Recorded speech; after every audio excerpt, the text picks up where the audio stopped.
अंतरिक्ष में जाना कैसा होता होगा, इसकी कल्पना बहुत से लोग करते हैं, लेकिन इस सपने को साकार करना आसान नहीं। अंतरिक्ष में जाने के लिए इंसान को सुपर फिट होना चाहिए। 11 जर्मन लोगों ने आज तक अंतरिक्ष की यात्रा की है। वे सभी पुरुष थे। जर्मनी पहली बार किसी महिला को अंतरिक्ष में भेजने की तैयारी कर रहा है। मंथन के एक एपिसोड में हमने आपको इस सिलेक्शन प्रक्रिया के बारे में दिखाया था और उनमें चुनी गई एक एयरफोर्स पायलट निकोला बाउमन से मुलाकात भी कराई थी। अब सिलेक्शन प्रक्रिया पूरी हो चुकी है और बाउमन को अंतरिक्ष में भेजने के लिए चुना जा चुका है।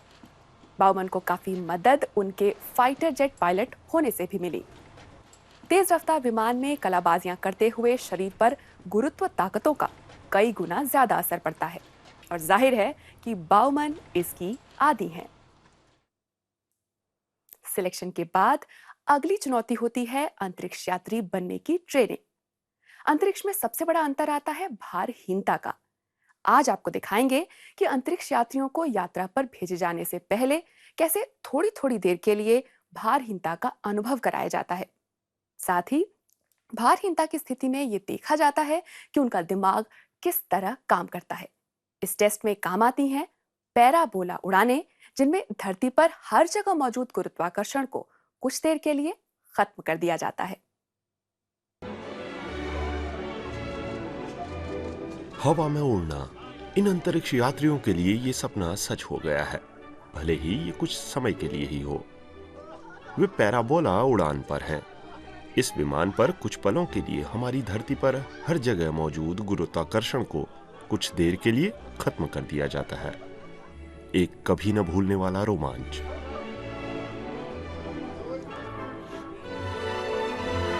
पैराबोला उड़ानों के लिए ऐसे विमानों की जरूरत होती है जो कलाबाजियां करने में सक्षम हों, जैसे कि ये एयरबस A300G।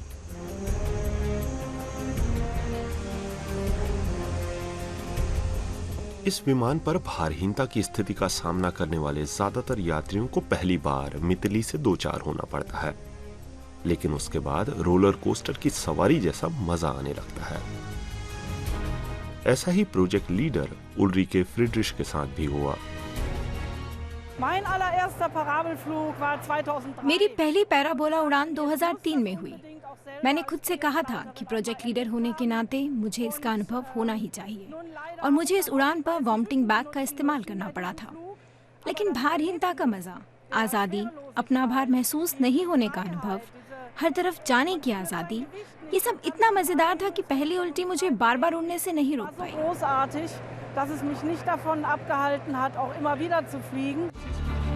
उड़ान की शुरुआत से पहले हर यात्री की डॉक्टरी जांच की जाती है और उन्हें मितली के खिलाफ एक इंजेक्शन दिया जाता है।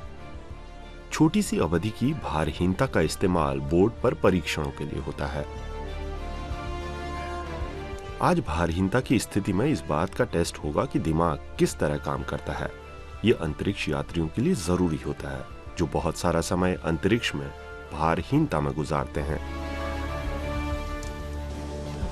अनुभव ने दिखाया है कि उनका शारीरिक समन्वय प्रभावित होता है, यानी मांसपेशियों और दिमाग का तालमेल बदल जाता है।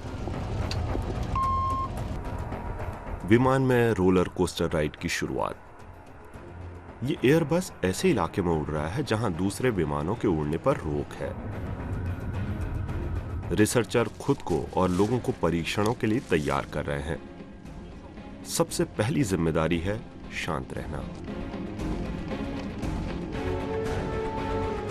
उड़ान की ऊंचाई 6000 मीटर, प्लेन की स्पीड 800 किलोमीटर प्रति घंटा और अब शुरू होती है विमान की कलाबाजी।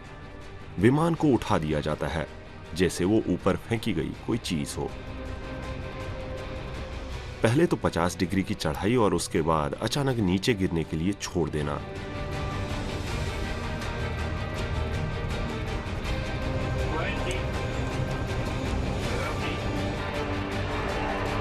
ये वो घड़ी है जिसमें धरती का गुरुत्वाकर्षण काम नहीं करता।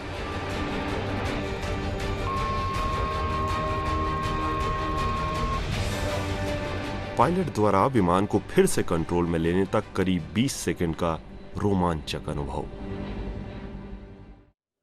भारहीनता की स्थिति में कई सवालों का जवाब ढूंढने की कोशिश होती है। अंतरिक्ष यात्रियों के शरीर पर उसके वेटलेसनेस के असर को तमाम बायोलॉजिकल और मेडिकल टेस्ट से मापा जाता है। ये जानना भी दिलचस्प है कि ऐसी पैराबोला उड़ानों के दौरान जो जानकारी जुटाई जाती है, उसका फायदा केवल अंतरिक्ष यात्रियों को ही नहीं बल्कि दुनिया भर के लोगों को मिलता है। चलिए जानते हैं कैसे। और अब शुरू होता है एक्सपेरिमेंट का दौर। लोगों के सिर पर इलेक्ट्रोड लगी टोपी है। सबसे पहले शांति की स्थिति में दिमाग की गतिविधियों को रिकॉर्ड किया जाता है। रिसर्चर और टेस्ट में शामिल किए गए लोगों के लिए एक्रोबेटिक की स्थिति है। अभी उन्हें स्ट्रेस टेस्ट देना है। भारहीनता में कई बार शारीरिक समन्वय काम नहीं करता, लेकिन अंतरिक्ष में तैनात यात्रियों को लंबे समय तक सब कुछ नियंत्रण में रखना होता है। स्टेफान श्नाइडर इस प्रोजेक्ट के प्रमुख हैं।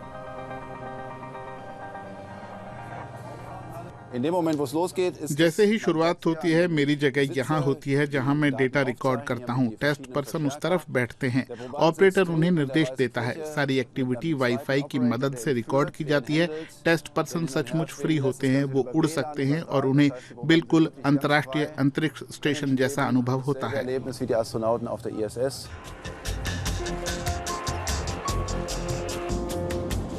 मांसपेशियों की ट्रेनिंग, लेकिन किसी साइंस फिक्शन की तरह।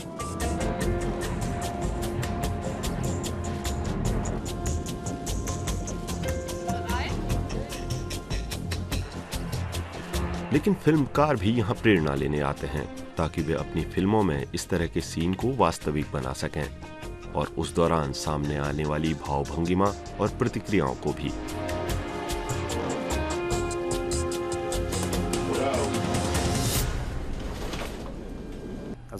भारहीनता की स्थिति अपने आप में कल्पना से परे है, क्योंकि आमतौर पर वो प्रकृति में नहीं दिखती। ये प्राकृतिक नियमों के विरुद्ध है और ये लोगों को अलग अलग अनुभव की संभावना देती है।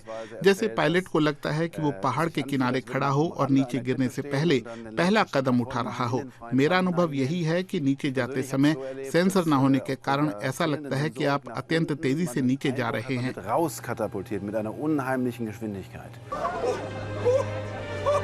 और अब विज्ञान का वो हिस्सा जिसमें मजा आता है।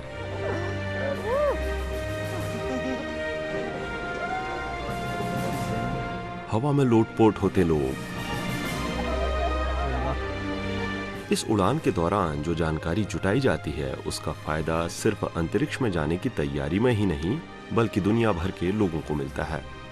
मांसपेशियों और हड्डियों के इलाज में भी ये जानकारी बहुत अहम है।